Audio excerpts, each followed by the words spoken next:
All right, guys, so I want to just make a quick video here showing the process of neck turning. I'm going to get to this later in a lot more depth in probably one of the last episodes for my reloading series, so it's going to be a while till I get there. And I just wanted to make a quick short video here showing this process for some of the guys that are interested. So this is the K&M neck turner that I use. When you get these, you can get them with just the cutting body here, and they don't come with a pilot, sorry. So I would recommend when you get a pilot that you get the one like I have here that's the cutting style. So that way it'll cut the insides of your necks as well and make sure that the insides are uniform and cut nice and smooth as well as the outside. Because depending on how you're running your brass or how you're sizing your brass, you might develop a donut, what they call a donut, and this will cut that right out for you. So if you're gonna do it, if you're gonna do neck turning rather, sorry, I highly recommend you kind of go the whole mile there and get you this cutter that'll do, or this pilot that'll cut the inside as well.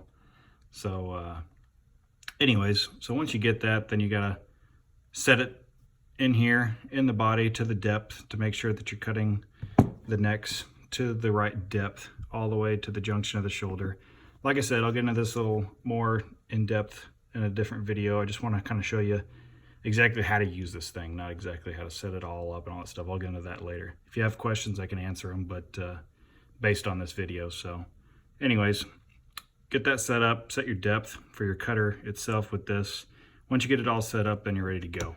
So then I'll kind of show you what that's like. If you run a new brass, all you got to do is, this is their expand mandrel setup. This is the black parts of the press adapter. That's obviously what the mandrel screws into with this screw right here.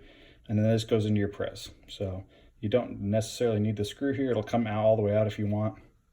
I kind of run them usually without, but it's for bottoming out in the case so it doesn't come up all the way up and smash into this and smash your case. So you just got to watch that if you're not using the screw. So anyways, new brass, just simply run it up on this mandrel to open the necks up to the same diameter as your pilot.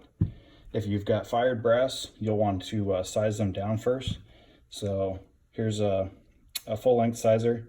I don't have the expander ball installed in here because I don't use them, but you don't need it either for this, since obviously you're using this mandrel to open up the neck. So you just need to squeeze the necks down so that if they're already open from firing, they might be too big to fit on that pilot properly, and they'll just wobble around on there. So you got to squeeze them down first and then open them back up with a mandrel to get them to the proper size. So then you take your case, throw over here. I'm just going to use this press over here instead of setting up one of my other ones right now to kind of show you, but here I already have one of their mandrels in here. So guide that in, make sure it's lubed on the pilot, open that up, take your case over, chuck it in your drill. This is that Lee shell holder system that they make for their little cheap trimmers. It works good for me. K&M sells their version as well, but if you got one of these, they work just fine. You don't need to buy their version. So I got this set up with a foot pedal and clamped down to my bench so I can kind of do this with one hand. Hopefully it works. And so then once you got your case set up, sized, opened up to the size of the pilot, then you just kind of feed that in there, start it going here,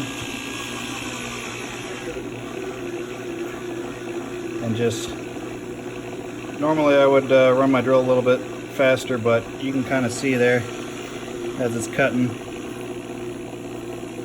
you just work all the way down, and here's one that's already done. Works your way all the way down there, and that cuts it nice and uniform. So then after that's done, then you're going to want to run them back through your sizer die to close those back down. So size them back down however you size your brass to put the necks back to your tension that you desire for your bullets. So for me, I would size it back down with this, and then I use their custom size mandrel to open up my necks to exact size that I need. But hopefully that kind of shows you exactly how that works. This thing, you just hold on to your hand, run it through with your drill. It'll kind of self-align itself as it turns. So it doesn't need to be precise. That's one beauty of it. So if you have any more questions, just write them in the comments here and ask me. Hopefully this will kind of clear up some of your questions on what's what and what all you need. This is really all you need to get going here. All right, cool, thanks.